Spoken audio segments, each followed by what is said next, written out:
When I was about 21, 22, I got kicked out my mom's house in the winter time in Atlanta, Georgia. Like 20 degrees outside. I had to stay with the homie Christian. His dad, it was his dad's house, really.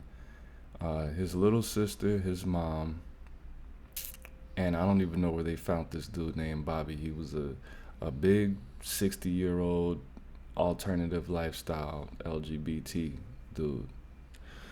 And I lived in the basement. I worked at Lowe's, right? And I was walking down the stairs one day, and RIP to Chris, man, Chris Jetter gave me this information. I was walking down the stairs one day, and I had this look on my face, and he was like, "Bro, what's wrong with you?" And I was like, "Man, I'm depressed, man." He was like, "Depressed? All that depressing stuff, that's new. That's a new invention." Because he was a little bit older. He was older than my mom. He was probably, if I was 21, he was probably closer to 50. So let's just say like 47, 48, right? And he said to me, which this is very old school, very traditional, but follow me. He said, back in my day, we didn't have depression. We didn't have anxiety. That's some new shit. You know why we weren't depressed? Because we didn't have time to be depressed, right? And I made a video about this a little bit earlier, but I'm going to reintroduce you to this message. He said we didn't have time to be depressed because we were too focused on grinding. We were impoverished. You're not depressed. You just have time to be depressed. What you need to do is you need to get another job. You need to find other ways to make money. You need to stay busy, be more productive, right? And at that time, I was really dismissive because he had his own issues, and problems that I didn't really foresee him overcoming at that time. Because, of course, like a lot of black people, emotionality will tell you, excuse me, to look at the messenger and not necessarily the message. But as I got older and I experienced, and I already been through situations where I should have looked at that information and digested it for what it was. Now, let's just use young Barry Gordy as an example.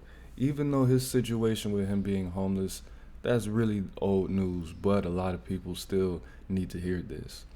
Now, the times that I went through the most struggle and the most problems in my life, more so physical, not emotional, not the breakups and not feeling lonely, not none of that. That's not what I'm talking about. I'm talking about when it's life or death. I'm talking about being in the most dangerous jail in America. I'm talking about being in some of the worst parts of that jail. In that jail. I already said that, my bad. But I'm talking about being homeless. I'm talking about being jobless.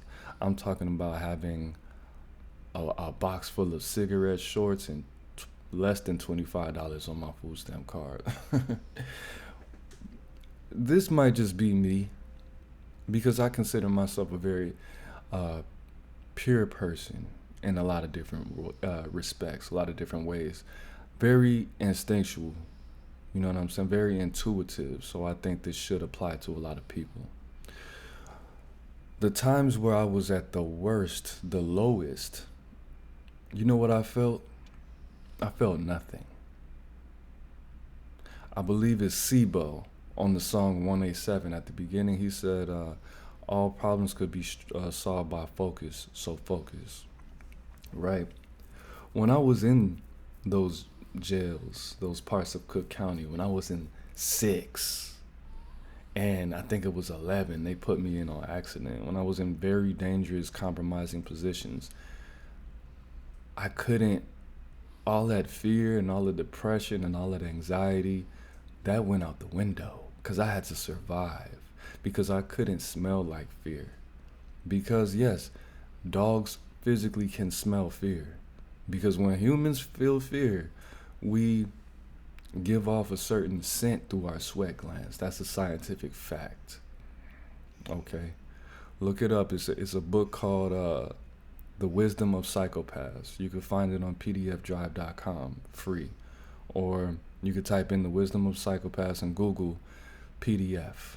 Okay, The Wisdom of Psychopaths, spacebar PDF. It's in there. All right. And I did the research after that. I'm not just trusting one source. And the experience is definitely there.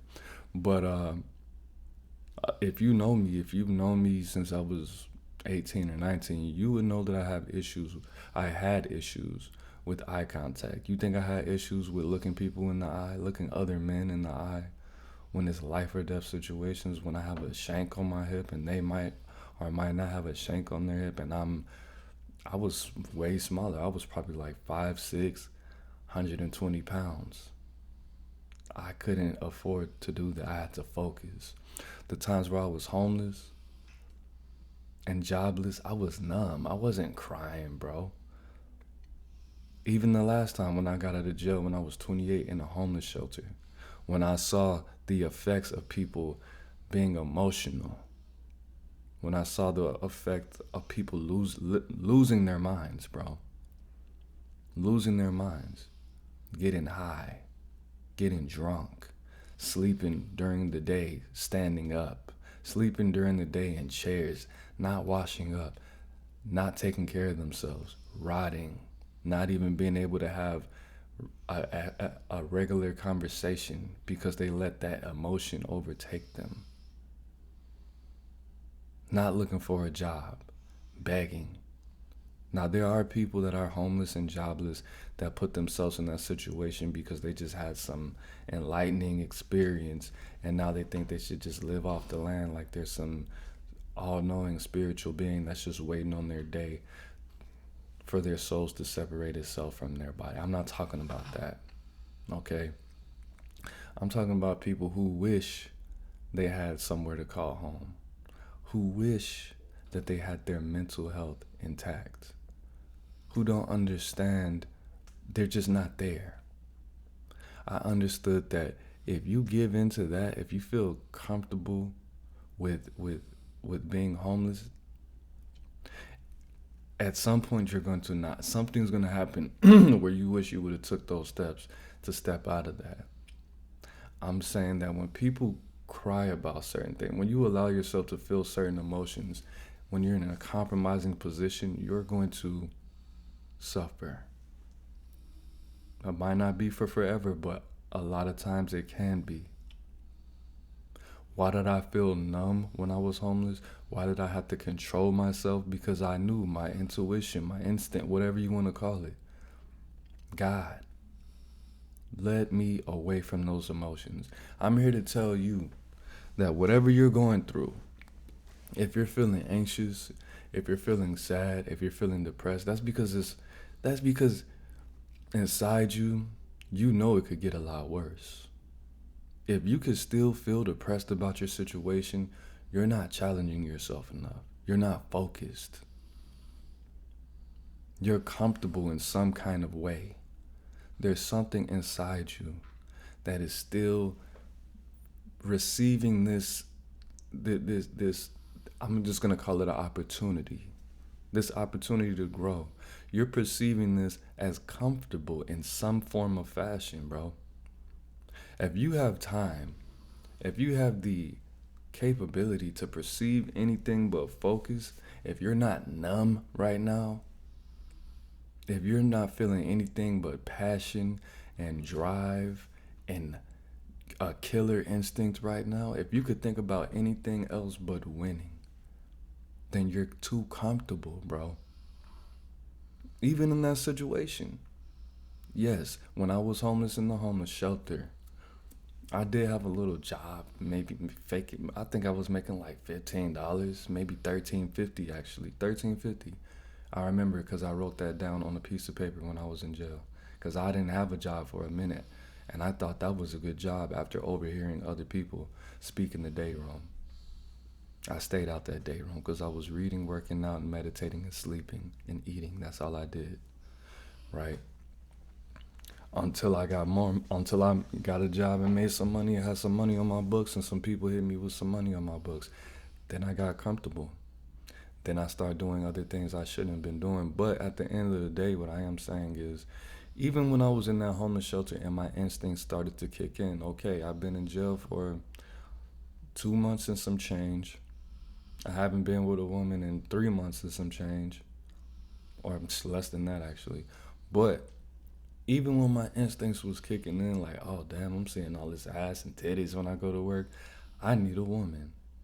I was thinking like that for a minute, but at the end of the day, I wasn't driven by lust in that type of situation. I was driven, I was telling myself, look, you're in a homeless shelter in the same style of setting with 20 bunk beds, 30 bunk beds, it's 60 grown men farting, having bad breath, taking shits in this homeless shelter. Old people, young people, me in the middle, white people, black people, Latinos. I'm not, you think I'm trying to relieve myself? Where am I going to do this? In the bunk? No. Where am I going to do this? In the shower? Where somebody else just relieved themselves and didn't even clean? This is disgusting, bro. So of course I'm using that. Now I have the availability to think a little bit because I have money and I'm seeing females. But that still didn't distract me. I was saving my money. I could have drank a beer. I could have smoked some bud. No, bro. I couldn't feel I couldn't feel happiness. I couldn't feel sadness. All I could do was focus. All I could do was when I didn't have to work or when I had to take off of work, go to the school program, get some books, get some books from the library, listen to music about money. Bro, if you have time to be depressed, I'm not talking about if you are chemically imbalanced and you've been diagnosed formally by somebody in the medical professional field. I'm not talking about that. If you know there's nothing wrong with you, if you're just sad, if you're just in an extreme sad moment that lasts more than 3 days, I think it's 3 days. That's what depression is. If it lasts more than 3 days or a week, and you're just in this position, bro, because you're doing it to yourself. You're making room for your depression. It's not even it doesn't even belong to you. It's just depression. That's all it is. It doesn't belong to you. It's not your depression. That's the first thing you need to do. Change your language. Stop saying that. Excuse me while I take some water.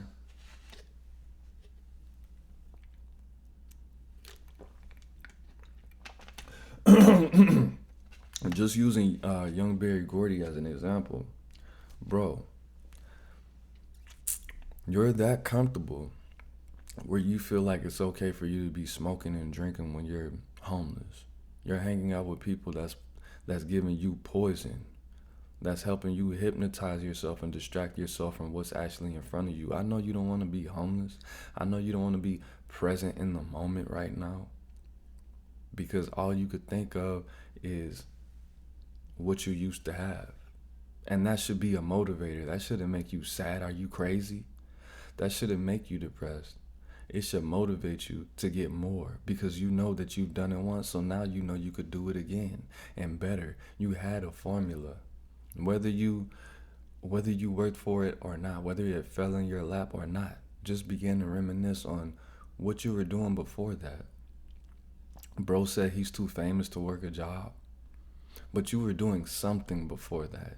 You put yourself in a position, again, I don't know if it just fell in his lap or he went to the networking events and he rubbed shoulders and things like that, but at the end of the day, bro, you cannot let this distract you from this opportunity. Why do I keep calling it an opportunity? Because a lot of people don't go through that. A lot of people are in their comfort zone, and their comfort zone is their limit. You drinking and smoking is putting you back in the comfort zone that puts you in this position to be homeless in the first place. Don't you understand that? Don't you? Now, even I will say this. Now, I will double back. I misspoke. Now, when I was in the homeless shelter, I wasn't drinking and smoking every day. I had a total of 3 blue moons And I had all three of those on one day. Now, if you know me, you know that I have an issue of with alcohol. Okay, I have a problem. I have a drinking problem, and that didn't just start yesterday. I've been having a drinking problem. That's why I got out of jail. Well, that's why I was in jail in the first place, is what I meant to say. You think I had a drinking problem when I was homeless? Yeah, I had 3 beers. I saved up my money. I had a hotel for Thanksgiving because I just wanted to treat myself and escape that foolishness. I didn't want to eat homeless nigga turkey. I ordered some pizza.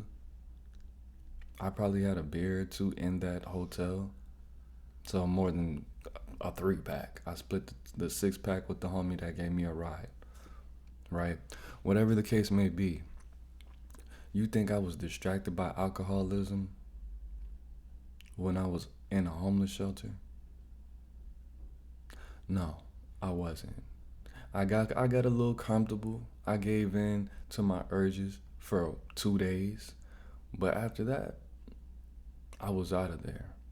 And again, that's what destroyed me. How do you keep that balance? You got to stay in remembrance, bro. When I finally got my crib out that homeless shelter, you know what I did? Of course you know what I did, because you could read my mind.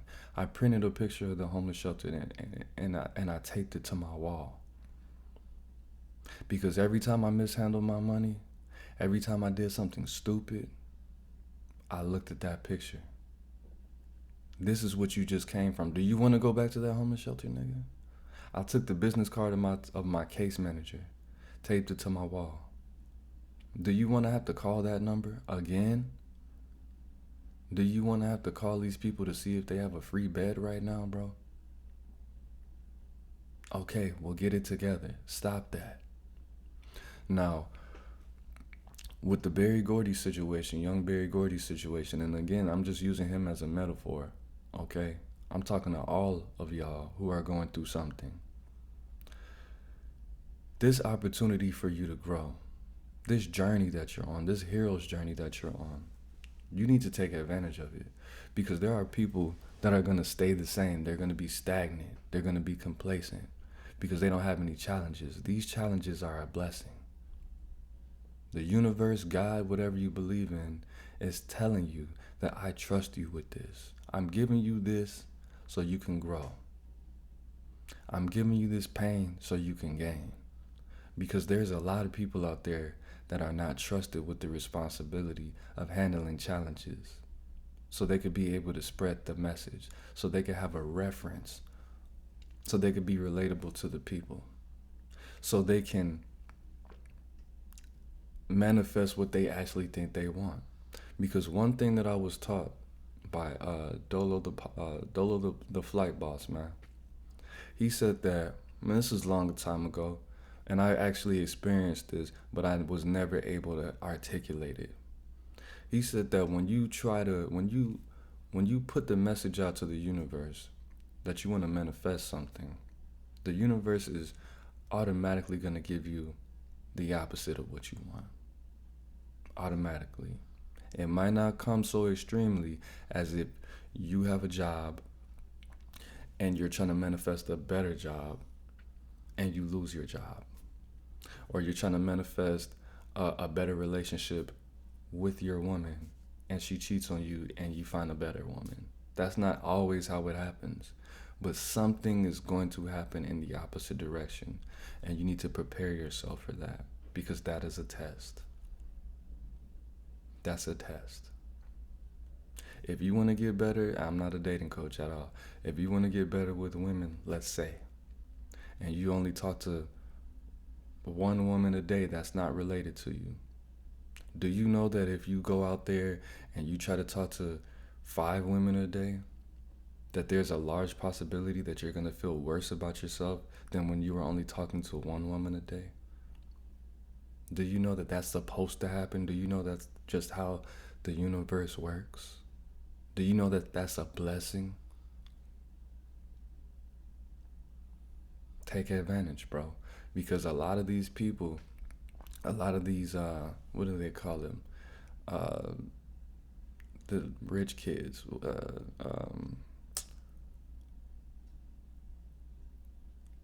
I forgot what they're called. A lot of these rich kids, we'll just call them rich kids. A lot of these rich kids don't go through anything, and they become soft, and they fall into the trap of addiction, whether that be gambling, addiction. And a lot of people who have never had anything, they surpass them. Maybe not monetarily, but character-wise. Maybe they're more valuable to their community. They have more love. They have more self-love. A lot of people grew up impoverished. And when I forgot what, it was probably like 15, maybe a little bit longer. 15, 20 years ago when I did the research. Before all the social media influencer, before the boom of that. Most people that became millionaires, I believe 72% of people who became millionaires grew up in an impoverished community or household at least. That's for a reason, bro. Why don't you have what you want? Because a lot of people say you don't get what you deserve in life. You don't get what you want in life. You get what you are in life. Okay, that's cool, but you have to work to become who you are. You don't get what you deserve in life. Somebody told me, I know I'm quoting everybody and all of that, but I'm not going to quote that. But I was having a conversation with one of the loved ones, and they told me, man, I went through enough already. I've been suffering my whole life.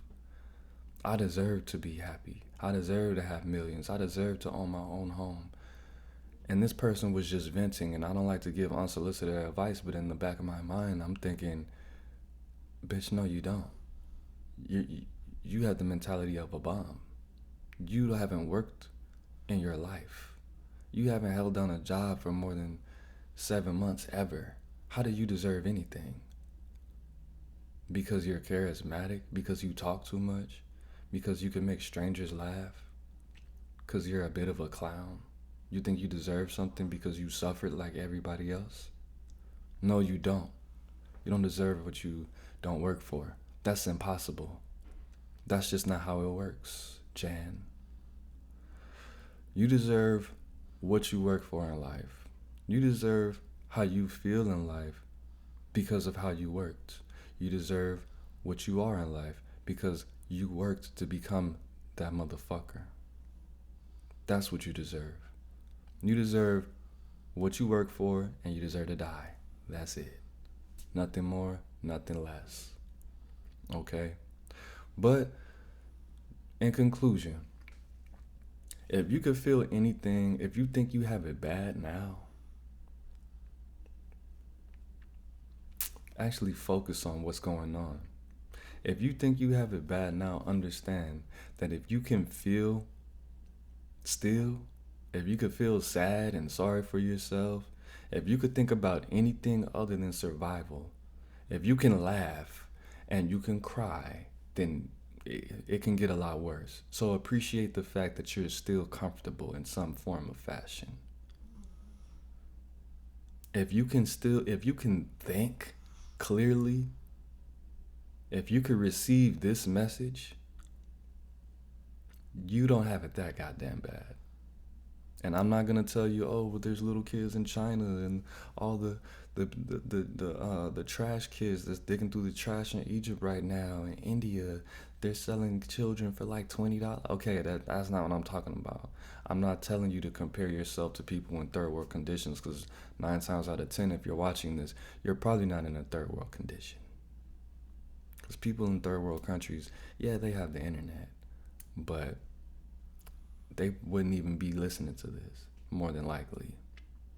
But at the end of the day, if you think you have a bad situation and you could still think, it could get a lot worse. If you don't feel anything but motivation, passion, and focus, and you're purely not acting off your instincts, it can get a lot worse. If you have time and you have emotional space to be able to assess what's going on, if you're not on go mode, It can get worse. If you have time to take a camera and hold it up to your face and cry and get drunk and get high and if you have time to distract yourself from what's going on, it's not, your life's not that goddamn bad. Put your boots on, tie them bitches up, wipe them off, go to work. It's Aaron Moses. I'm the band, you the band, we the band together, man. Life's in the breath. Breathe it in. I love you. Love yourself. Peace. Gang.